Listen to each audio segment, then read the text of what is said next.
My name is Jillian Tuck, and I work for the Network of Solidarity with the People of Guatemala, which is more commonly referred to by our acronym. Can everyone hear me? Which is more commonly referred to by our acronym NISGUA. I worked as a human rights accompanier with the folks that Judy is talking about, accompanying witnesses to the genocide in 2006 to 2007, and now also, as Judy mentioned, I work as an organizer with NISGUA in our new office in Oakland. So a little bit about NISGUA before I begin. NISGUA is a nonprofit organization that was started in 1981 at the height of the violence in Guatemala, and since then, for the last 25 years, we have been one of the steadiest and strongest grassroots voices that advocates for just social and economic policy in the region. So we basically coordinate activism here in the United States to stand in solidarity with the movements in Guatemala. We are a solidarity organization. We take our mandate from the people that are on the ground and work to build mutually beneficial ties between us here in the north and the folks in Guatemala to try and create alternatives to the elite power structures and oppressive regimes that are abundant not only in Guatemala but all over Latin America and other places in the world as well. So that's briefly about NISGUA. I'm happy to talk more about our other programs. There's information in the back.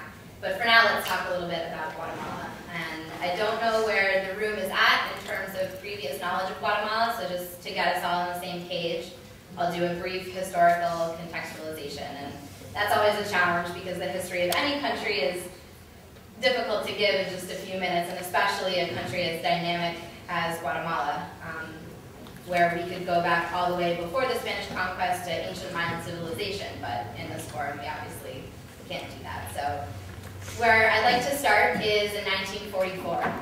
In 1944, they say that the revolution succeeded in Guatemala, and the country saw its first democratic elections in its history since independence, which was given in 1821. And this instituted a period of time, a 10-year period of time, which is popularly referred to as the 10 years of spring. So this is 1944 to 1954, the 10 years of spring, during which the country saw an unprecedented democratic opening. The two administrations that were in place during this time, Jacobo Arbenz and Juan Arevalo, I can't stress enough how unprecedented this was. Some of the measures that took place during this time are women were extended the right to vote, indentured servitude of the indigenous population was abolished, trade unions were legalized, political parties were legalized, what else? Healthcare, social security programs were put in place, all good pillars of democracy that we all know and love. And perhaps the most important of these reforms was a land distribution act. Now, in the early 1950s, 2% of the population in Guatemala owned 70% of the land. And it was the thought of Arbenz and Arevalo that this was one of the main obstacles preventing Guatemala's economic development. So he sought to redistribute the land out of corporate hands, namely the United Fruit Company, which is a Boston-based fruit company, which at the time was a Boston-based fruit company, which is now Dole. Expropriated land from the United Fruit Company and redistributed it into the hands of peasant farmers, which is the majority of the population of Guatemala. Now,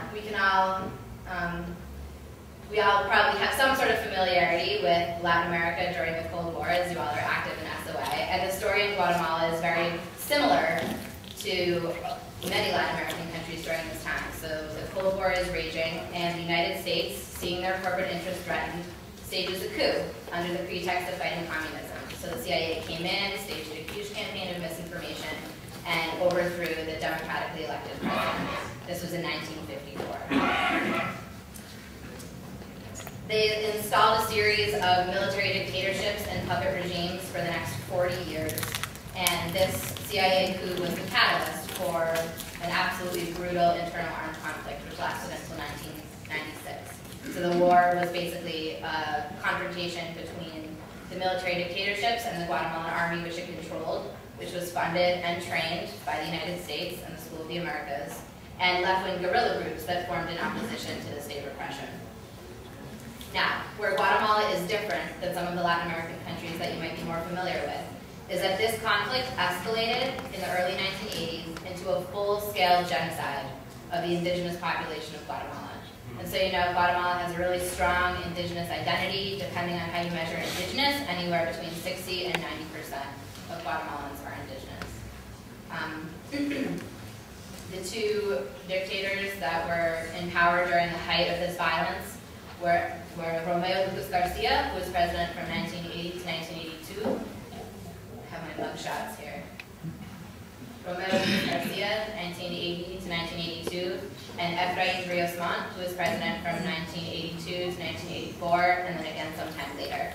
It was under these two administrations, dictatorships I should say, that the army performed what they call the Scorched Earth Campaign, self-titled the Scorched Earth Campaign, during which the Guatemalan army went into rural communities in an effort to exterminate, eliminate the civilian population. Men, women, children, elderly folk, religious figures, absolutely everybody was killed. Over 662 massacres took place between 1980 and 1986. The peace accords were signed in 1996, which formally ended the war, which I was in Guatemala when they celebrated the 10 years of peace, which most people made a joke because you could say that the war really just continues in other forms. And as Judy mentioned, in 1998, an independent historical clarification commission, spearheaded by Bishop Berardi, came out due to his brave work, which said that 200,000 people had been killed, another 100,000 disappeared, 1.5 million displaced either internally within Guatemala or externally. Many people were in refuge in Mexico for a number of years. That the Guatemalan army and the state was responsible for 93% of the death, and perhaps most importantly, that genocide had occurred. In 1997, a brave group of survivors of these massacres decided to come together and bring a legal case against these two men and their military high command. They formed an association called the Association of Justice and Reconciliation. And they were trying to charge these men with crimes against humanity, war crimes, and genocide. So the Association for Justice and Reconciliation, I'll refer to it as the AJR, there's lots of acronyms in this world, as you all know, is comprised of over 500 people, survivors of the massacres, from over 5 different regions in Guatemala. And a fun fact about the AJR that I love to share with people is that they represent over 12 different linguistic groups. As you know, Guatemala has over 26 different languages, and the AJR represents 12 of them. So I always thought it was really cool. There was a witness encuentro, they call it, that happened twice a year, where they bring everybody in from all over the countryside to get updated on the case and have workshops, and everybody would sit in their little section, and then the workshops and everything would be translated into 12 different languages. So that's just to give you a little sense of the kind of organizing that's going on with the AJR. It's pretty amazing. And the AJR is working with the Legal Action Center for Human Rights, which is a group of lawyers that's based in Guatemala City. So together they are bringing this case before Guatemalan courts. Now it's important to mention at this point something about the political climate in Guatemala. So much like the political climate in 1998, where speaking the truth got you assassinated, which is what happened with Bishop Berardi, human rights work, or even just talking about the past, is still very dangerous business in Guatemala.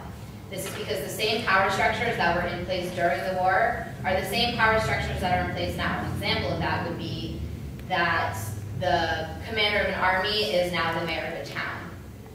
So the people that are in power, which is a very elite few, very small, they say 14 families run the entire country, they have a lot to lose if these genocide cases move forward. And as such, it's just pervasive impunity. There's no political will to move the cases forward. And as I said, they were first planted in 1997. Here we are in 2008, and there hasn't even been a formal accusation. And I also want to mention, although I think that this goes without saying, that Guatemala is a post-conflict society. Or some could say they're still transitioning to democracy. And having a functioning judicial system is absolutely essential to any state that's going to call themselves a democracy. And so while these genocide cases are, I think in a lot of ways these cases are acting as a litmus test for the Guatemalan legal system. And so while they're of huge importance to survivors in terms of truth-telling and reconciliation processes, they're of huge importance to Greater Guatemala because it's a country